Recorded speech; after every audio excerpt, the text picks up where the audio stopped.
Okey, insyaAllah hari ini saya akan kongsi cerita tentang Nabi Yusuf. Nak dengar tak kisah Nabi Yusuf?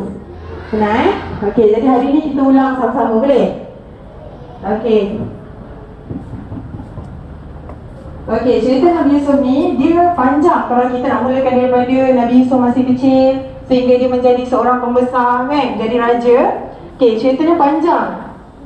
Jadi hari ini saya hanya akan cerita kisah Nabi Yusuf ketika Nabi Yusuf masih kecil.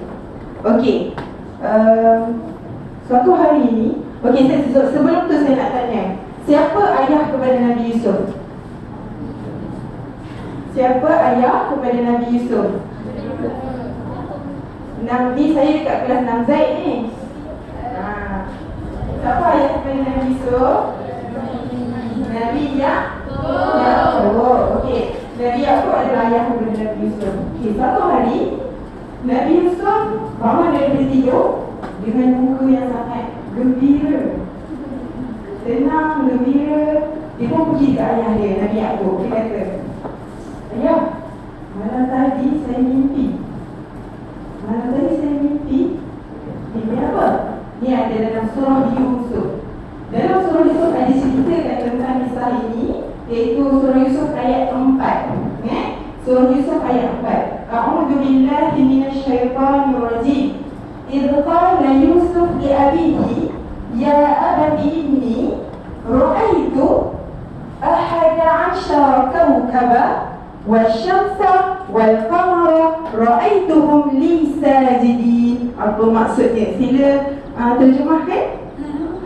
Okey, kita terjemahkan. Idh qala Yusuf li abihi, Yusuf berkata kepada ayahnya, ya abati, wahai ayahku, ra'aitu, aku melihat ahada asyara. Ma makna ahada asyara fil lughah al-malayuwiyah? Apa maksud ahada asyara fil lughah malayuwiyah? Berserang. 11. Okey, 11. Ra'aitu ahada asyara kawkaban. Yusuf kata kepada ayahnya, aku melihat dalam mimpi aku 11 bintang. Kawkaba wasyamsa. Ma makna asyams? Ma makna asyams? Wasyamsi wa duhaha. Yang awak nyanyi tadi. Okey, asyams matahari. Aku melihat 11 bintang. Wasyamsa dan matahari, wal qamara. Ma makna al-qamar? Okey, ahsanti. Bulan. Aku melihat 11 bintang, matahari dan bulan. Ra'aituhum, aku melihat mereka ni, benda-benda ni, li sajidin, bersujud kepada aku. Tu yang Yusuf macam gembira kan? Kenapa mimpi dia tu macam best tu kan? Dia cerita dekat ayah dia. Dan kamu tahu apa respon ayahnya, Nabi Yaqub? Respon Nabi Yaqub tersenyum gembira. Nabi Yaqub sangat gembira kerana inilah yang diharapkan selama ini. Nabi Yaqub mengharapkan selama ini apa yang didapatkan oleh Yusuf ni adalah sesuatu yang sangat istimewa. Jadi Nabi Yusuf kata kepada Nabi Yaqub, ayahnya kata kepada Nabi Yusuf. Okey, dia kata, Yusuf, ketahuilah bahawa ini adalah khabar gembira daripada Allah. Tadi Yusuf dia Uthman. Okey, Yusuf, ketahuilah bahawa ini adalah khabar gembira dari Allah. Sesungguhnya dengan mimpimu itu tadi menunjukkan bahawa kamu sangat istimewa di sisi Allah. Allah akan memberi kamu pengetahuan yang sangat luas. Allah akan memuliakanmu dengan nikmat-nikmatnya. Nak kata istimewa sangat Yusuf ni. Sebab tu Yusuf dapat mimpi tu. Tapi Nabi Yaqub kata kepada Yusuf, tapi ingat, jangan sesekali menceritakan kisah ini, mimpi ini kepada saudara-saudaramu yang lain. Kenapa? Siapa nak teka? Kenapa ayah dia tak bagi cerita dekat abang-abang dia yang lain? Bukan Islam Lagi, cuba.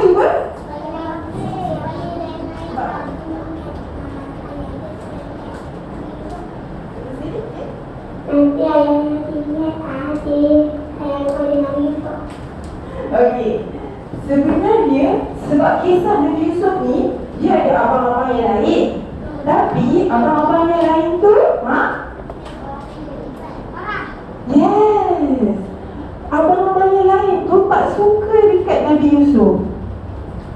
Dia rasa dengki dengan apa yang Nabi Yusuf ada. Dia rasa Nabi Yaakob ni ayah dia sayang kat Nabi Yusuf je. Dia cemburu. Jadi ayah dia kata satu je, Yusuf, jangan sesekali kamu menceritakan mimpi tadi. Kan? Mimpi apa yang sujud kepada Nabi Yusuf tadi dalam mimpi tadi? Bulan, matahari, 11 bintang bersujud kepada Nabi Yusuf. Nabi Yaakob kata jangan ceritakan kepada saudara-saudaranya yang lain. Okey. Dan Nabi Yusuf ada seorang adik. Okey, siapa nak teka nama adik dia apa? Siapa nama adik Nabi Yusuf? Dia kecil lagi. Siapa nama? Ingat tak? Nama dia bermula dengan huruf B. Pernah dengar tak cerita Nabi Yusuf? Okey, Nabi Yusuf ada seorang adik bernama Bunyamin. Bunyamin dan Nabi Yusuf, dia satu ibu. Tapi abang-abang yang lain tu, kan, yang cemburu dengan dia tu, ibu lain. Tapi ayah yang sama, Nabi Yaakob. Ayah dia sama, Nabi Yaakob, tapi ibu yang berbeza. Okay, jadi Nabi Yusuf dengan Bunyamin ni rapatlah adik-beradik. Abang-abang dia yang tadi tu tak suka dengan Nabi Yusuf dengan Bunyamin. Dia rasa cemburu, dengki, dia tak suka. Okey. Jadi suatu hari yang abang-abang dia ni kumpul. Dia mesyuarat. Dia kata, selagi Yusuf ni ada, ayah kita takkan sayang kita. Ayah kita ni sayang Yusuf je nanti. Ni rasa sebab syaitan dah masuk kan. Syaitan dah hasut. Syaitan hasut kata kita kena hapuskan Yusuf. Yusuf tak boleh ada. Sebab selagi Yusuf ada, selagi tu ayah kita takkan sayang dekat kita. Semua ni hanyalah hasutan syaitan. Sebab tu kita jangan ikut. Bila kita rasa nak buat jahat je, kita rasa macam nak fikir benda yang jahat, terus lafazkan apa? Terus lafazkan istighfar. Astaghfirullahalazim. Aku memohon keampunan daripada Allah. Terus istighfar. Ya Allah, kalau rasa ada fikir benda-benda yang tak baik, rasa nak buat benda yang tak baik, nak buat kawan ke kan, nak cakap benda yang tak baik, kita istighfar. Okay, sebab kalau tidak nanti habislah syaitan hasut kita sampai kita buat benda yang tak baik kan. Okey. Jadi diorang abang-abang ni meeting kan. Mesyuarat kata, kita kena hapuskan Yusuf, tak boleh ni. Okay, jadi ada yang bagi cadangan. Apa kata kita bunuh dia? Kita bunuh Yusuf. Sebab bila Yusuf tak ada, barulah ayah kita nampak kita, barulah ayah kita sayang kita. Dia kata, dia meeting ramai-ramai kan, mesyuarat ramai-ramai.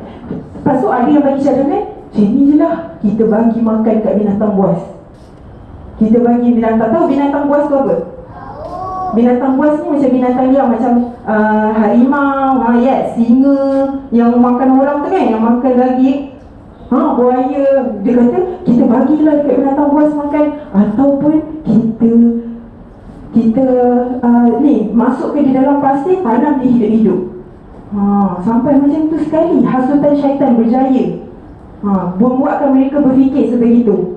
Okay, jadi tetapi ada salah seorang daripada abang-abang Yusuf ni yang tak suka Yusuf ni, ada seorang ni mungkin yang paling baik sekali lah. Okey, yang paling baik sekali, namanya Yahuza. Okey, Yahuza ni macam kira paling baik sekali lah kan antara adik-beradik dia. Yahuza kata apa? Yahuza kata, kita ni keturunan Nabi Yaakob. Okey, kita keturunan Nabi Yaakob dan kita ada agama. Agama Islam mengajar kita untuk tidak membunuh.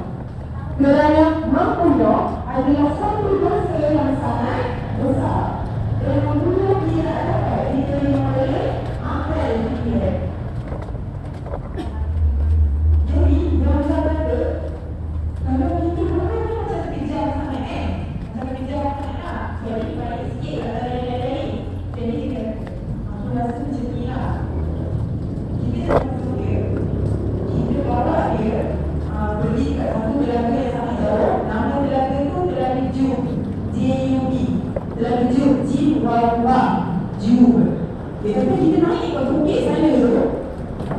kita masukkan di dalam telaga tu sampai biarlah nanti ada orang yang selamatkan dia kan.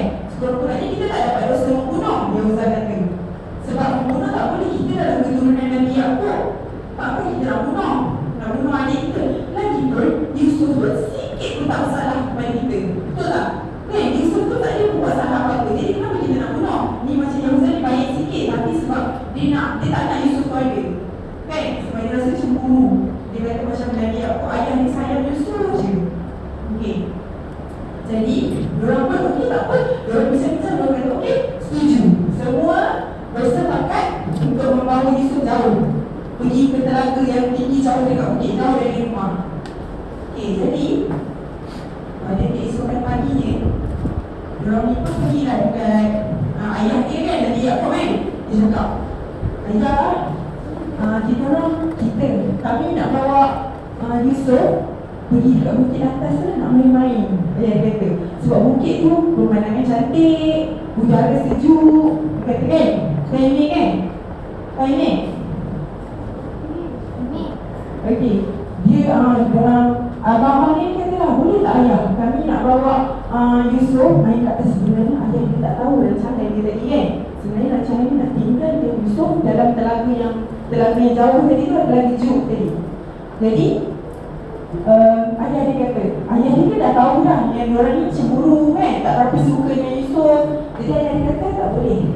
Ayah dia kata tak boleh, aku khawatir nanti kamu lalai dan menyebabkan Yusuf dimakan oleh serigala. Ayah dia tahu dan diorang takkan jaga Yusuf dengan baik. Tapi dia kata, boleh lah ayah, kami ni sayang sangat kat Yusuf. Jangan risau, kami akan jaga Yusuf.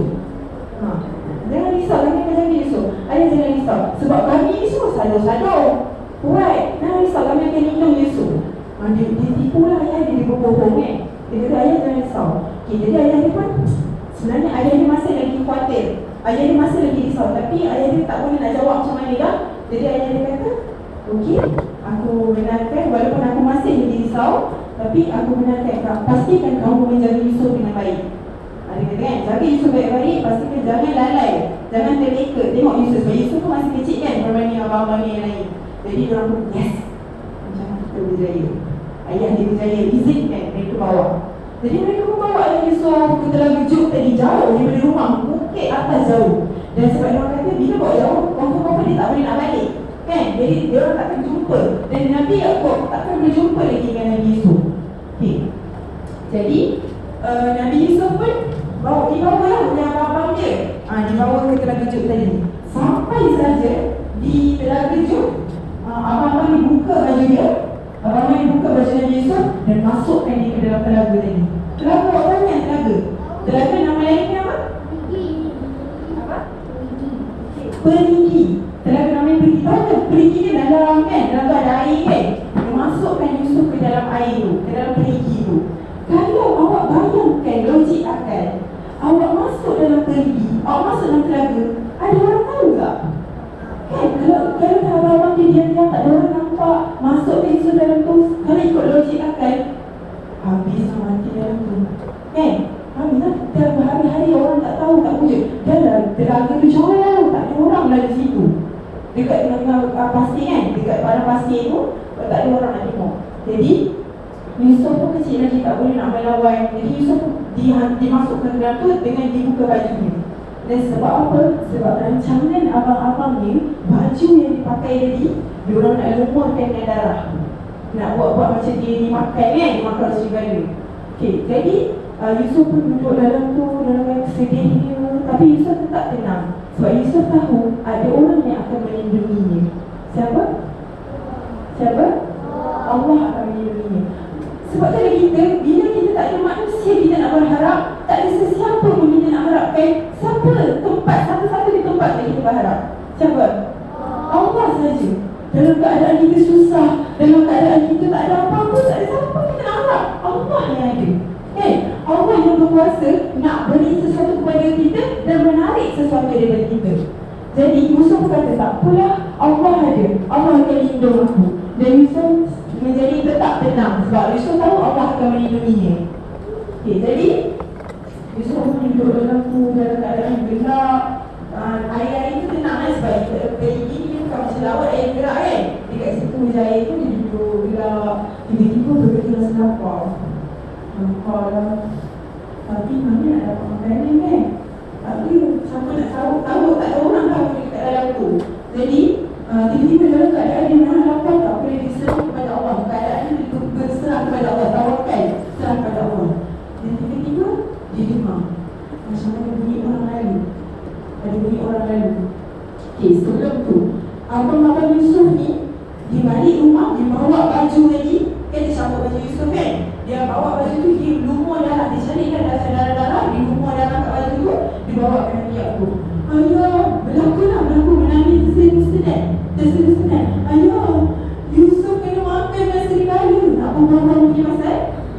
Yusuf kena makan nasi serigala je. Nabi Yaakob, dia Nabi kan. Dia tahu, dia dapat rasa. Ini semua adalah satu bohongan. Dia tahu sebab Nabi Yaakob dah tahu dah betapa dengki, betapa tidak suka mereka terhadap Yusuf. Jadi Nabi Yaakob pun sedih sama, ya Allah, Yusuf dah tak ada, tak tahu dekat mana dia orang hantar Yusuf, tak tahu dekat mana dia orang letak Yusuf. Dan hanya dia tahu yang sebenarnya dimakan segala itu hanyalah menipu saja. Okey, jadi Abang Yusuf ni semua kata lah, Abang Yusuf ni kata, dia makan segala, kami meninggalkan dia di belakang, kami terlari sekejap je ya. Kami terlari sekejap, tiba-tiba kami pusing, segala sudah menerkam. Dia ini cerita kan, dia cerita, bukan cerita yang betul kan. Jadi dia nanya-nanya, ayah, nenek kami sedih, Yusuf ni kan. Tapi dalam hati, yes, please, kami berjaya menghapus Yusuf. Berjaya bawa Yusuf jauh daripada ayah ni kan. Sebab terlalu cemburu sangat ayah dia sayang kepada Yusuf. Jadi Yusuf ni pula tadi dalam pergi, tiba-tiba dia dengar sesuatu kan. Ada bunyi orang lalu dekat pergi telaga tu. Walaupun rasa macam mustahil kalau orang lalu kan, macam jauh sangat. Tiba-tiba dia dengar sebenarnya yang lalu dekat telaga tadi, dekat pergi tadi adalah satu rombongan dagang yang bawa barang dagangan kan. Mereka nak menuju ke Mesir. Dan ketika tu mereka dalam perjalanan berhenti lihat di situ. Sebab itulah bila Allah kata kun, jadilah, fayakun, maka jadilah. Kalau Allah kata aku nak selamatkan Yusuf, maka Yusuf akan terselamat. Tapi kalau Allah kata Yusuf akan mati dalam perigi itu, maka Nabi Yusuf akan mati dalam perigi itu. Tapi takdir Allah telah menentukan Yusuf akan diselamatkan. Walaupun kita rasa logik akal, takkan orang nak lalu, orang tak tahu kan. Tapi Allah telah menentukan takdirnya. Ada orang berhenti dekat perigi itu. Dan orang tu kata, seorang dia punya ketua kan, ketua kadang kata, dia perintahkan seorang daripada ahli tu, dia kata, ambil air tu, dia kata kan, ambil air dalam perigi tu, ambil air dalam telaga tu. Dan orang tu pun okey, dia ambil gayung besar kan, gayung besar dia pun turunkan dalam, tahu kan, macam baldi kan, kan, perigi apa dia bahasa Melayu tu, timba apa? Perigi macam timba. Selain ni timba akan menjadi perigi kan. Okey, jadi dia masuk ke gayung tu, gayung besar dia masuk ke dalam perigi tu. Dan bila Yusuf nampak perigi tu, Yusuf nampak perigi tu dekat dalam, nampak baldi gayung besar tu, Yusuf kata, ni apa Yusuf buat? Yusuf merangkul baldi lagi, gayung besar tu, Yusuf merangkul dia, Yusuf pegang baldi tu, Yusuf campurkan badan dia dekat gayung besar tu. Jadi orang tu tarik. Wah, terkejut tengok, ada budak kecil dalam pergi. Budak tu sedih kata apa? Alangkah untungnya kita, anaknya cantik, molek. Yusuf dia keluar dia budak cantik. Ya Allah, elok rupa parasnya. Jadi orang kata, wah, untungnya kita ada budak kecil dalam pergi ni. Jadi dia pun berbincang, ramai datang ke rumah. Wah, Yusuf macam cantik ni. Yusuf kan handsome kan.